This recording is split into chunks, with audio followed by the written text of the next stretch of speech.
말씀이신 그리스도님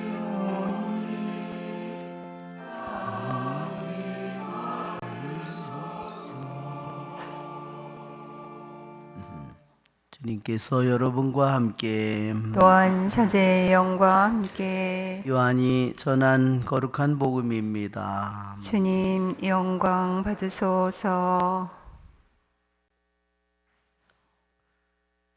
그때 예수님께서 니코데모에게 말씀하셨다. 모세가 광야에서 뱀을 들어 올린 것처럼 사람의 아들도 들어 올려져야 한다. 믿는 사람은 누구나 사람의 아들 안에서 영원한 생명을 얻게 하려는 것이다. 하느님께서는 세상을 너무나 사랑하신 나머지 외아들을 내주시어 그를 믿는 사람은 누구나 멸망하지 않고 영원한 생명을 얻게 하셨다. 하느님께서 아들을 세상에 보내신 것은 세상을 심판하시려는 것이 아니라 세상이 아들을 통하여 구원을 받게 하시려는 것이다. 아들을 믿는 사람은 심판을 받지 않는다. 그러나 믿지 않는 자는 이미 심판을 받았다. 하느님의 외아들의 이름을 믿지 않았기 때문이다. 그 심판은 이러하다. 빛이 이 세상에 왔지만 사람들은 빛보다 어둠을 더 사랑하였다. 그들이 하는 일이 악하였기 때문이다. 악을 저지르는 자는 누구나 빛을 미워하고 빛으로 나아가지 않는다. 자기가 한 일이 드러나지 않게 하려는 것이다. 그러나 진리를 실천하는 이는 빛으로 나아간다. 자기가 한 일이 하느님 안에서 이루어졌음을 드러내려는 것이다.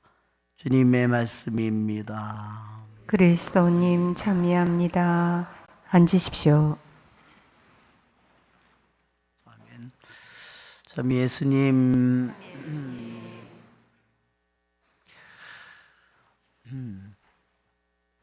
하느님께서는 세상을 너무나 사랑하신 나머지 외아들을 내주시어 그를 믿는 사람은 누구나 멸망하지 않고 영원한 생명을 얻게 하셨다.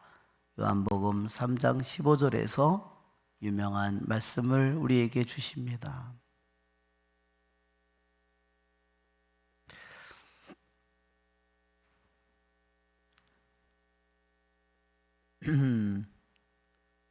아브라함에게는 외아들을 바치라고 하셨지만 그 아들을 아브라함이 바치려는 순간에 하느님께서는 그것을 멈추게 하셨습니다. 그러나 하느님 아버지께서는 당신의 아들을 멈추지 않고 당신의 아들을 십자가 위에서 바쳤습니다. 그 모든 것은 바로 우리들을 구원하시기 위해서입니다. 오늘 모세가 광야에서 뱀을 들어 올린 것처럼 사람의 아들도 들어 올려져야 한다고 했습니다. 민수기 21장에 이스라엘 백성은 광야에서 죄를 지었고 하느님께서는 불뱀을 보내셨고 불뱀에 물려서 수많은 사람이 죽었고 또한 불뱀에 물린 사람은 죽음만을 기다리고 있었습니다. 그들이 모세에게 하느님께 잘못을 했다고 고백하고 도움을 청했을 때 주님께서는 구리뱀을 만들어서 나무에 달아놓으라고 하셨고 그 뱀에 물려서 독이 퍼지고 있는데도 그 구리뱀을 본 사람은 살아났다고 했습니다. 구리뱀 자체가 가지고 있는 힘은 물론 아니죠. 그 은총은 물론 하느님에게서 나옵니다. 구리뱀은 하나의 은총은 하느님께서, 살아계신 하느님께서 가지고 계시지만 구리뱀이라는 도구를 통해서 하느님께서 은총을 베푸셨습니다.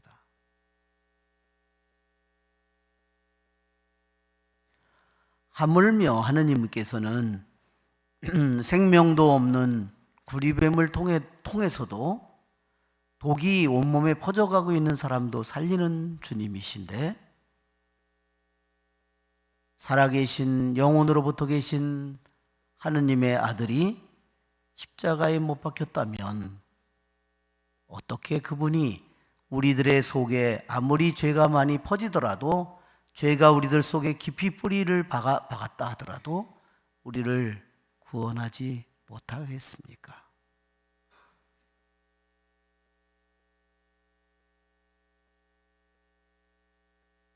그분은 구리뱀을 통해서 죽음 속에서, 독 속에서 이스라엘 백성을 구해주신 그 주님께서는 아무리 우리의 죄의 독이 우리들의 곳곳에 뿌리 박혀 있다 하더라도 그분을 온전히 믿는다면 그분은 우리를 구원하시고 우리들의 죄를 씻어주시고 우리에게 새 생명을 얻게 해주십니다.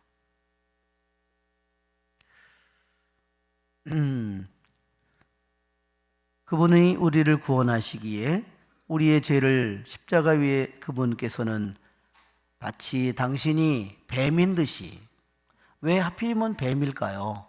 그분이 인간의 몸을 가지고 올 때 모든 인간은 죄인이다.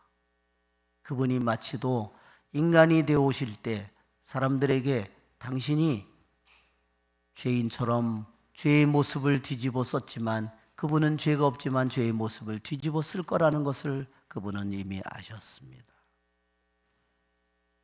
그렇게 하심으로써 그분은 모든 죄를, 모든 죄성을 당신의 십자가 위에 지고 없애십니다. 그러기에 우리는 아들을 믿는 사람은 구원을 받고 심판을 받지 않는다고 말합니다. 오늘 이 독서에서 이렇게 말합니다.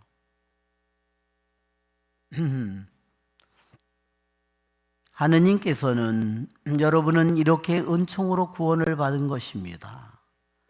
하느님께서는 그리스도 예수님 안에서 우리를 그분과 함께 일으키시고 그분과 함께 하늘에 앉히셨습니다. 네, 성바오로 사도는 에베소서의 이 편지에서 말합니다. 하느님께서는 예수님 안에서 우리를 이미 그분과 함께 부활시켰다, 일으켰다고 했습니다. 부활시켰다는 말입니다. 그리고 승천하신 예수님과 함께 우리를 이미 하늘에 앉히셨다고 했습니다. 여러분, 이것이 벌써 주님께서 당신의 아들을 통해서 우리에게 일으켜 놓은 일이에요. 그러나 내가 이것을 믿지 않는다면 나는 스스로 나를 저주하고 나를 영원한 심판 속에, 어둠 속에 던져버리는 일입니다. 바오로 사도는 우리는 하느님의 작품입니다. 하느님의 작품, 여러분, 미술 작품도 대단한 몇십억, 몇백억이 가는 게 있죠? 예, 가방이든 명품이 많죠? 진정으로 가장 위대한 작품은 누구일까요? 나입니다.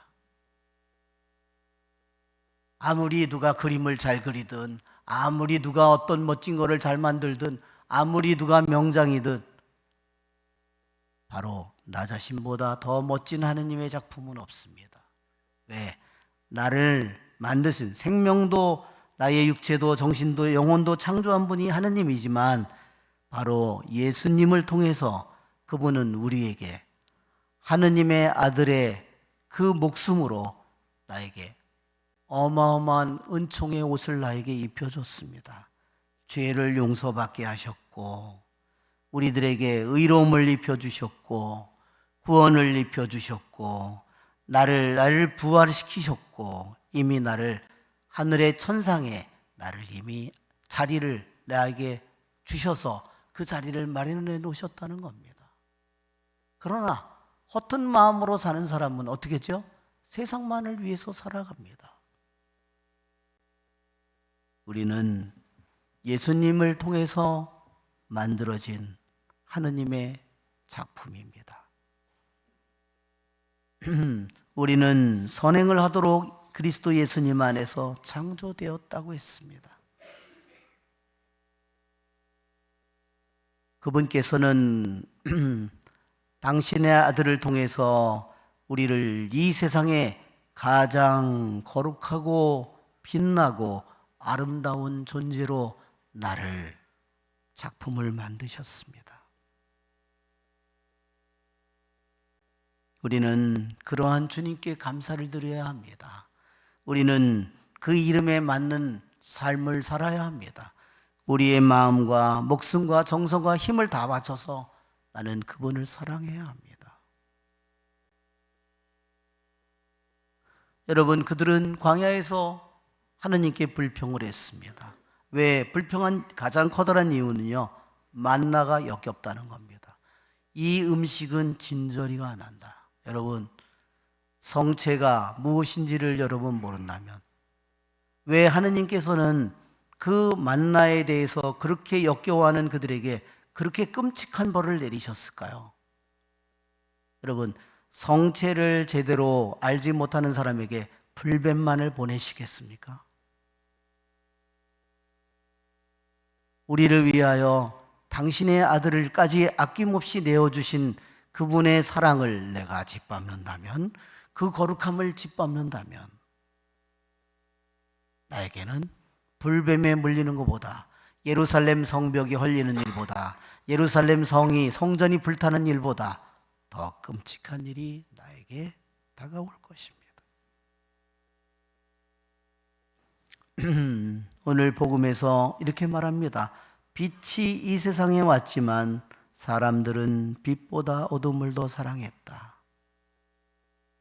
여러분, 우리는 영원한 빛, 창조되지 않는 빛, 이 세상 모든 것을 만드신 빛, 우리는 그분이 바로 하느님이심을 알고 그분이 바로 예수 그리스도 우리의 구세주이심을 압니다.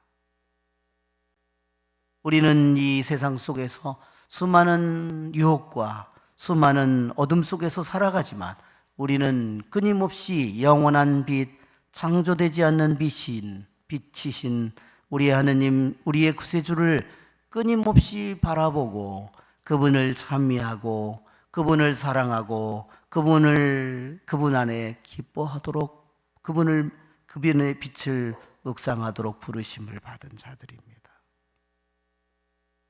그러나 구원의 길은 이렇게 열려 있지만 심판의 길은 빛이 왔지만 빛보다 어둠을 더 사랑하는 겁니다. 그들이 하는 일이 악하였기 때문이다. 악을 저지르는 자는 누구나 빛을 미워하고 빛으로 나아가지 않는다. 자기가 한 일이 드러나지 않게 하려는 것이다. 저는 이번에 성체 세미나 통해서 여러분 받는 분들이 모두 면담을 하셨고 총회 성사를 1주 만에 다 하셨습니다. 저도 성사를 들으면서 정말 성체 세미나를 받는 여러분들에게 대해서 감탄을 했습니다. 그렇게 자신의 기억 속에, 마음 속에 켜켜 묻어있는, 쌓여있는 그 모든 죄를 고백할 때 그들은 자기의 그 모든 악한 일들이 드러나도록 했을 때 그들은 빛으로 나아가고 있기 때문입니다. 진리를 실천하는 이는 자기가 한 모든 일들을 드러나지 않게 하려는 것이 아니라 드러내고 고백성사를 통해서 드러내고 그리고 빛으로 끊임없이 나아가고 있습니다. 우리의 좋으신 주님을 찬미합니다. 아멘. 일어서십시오.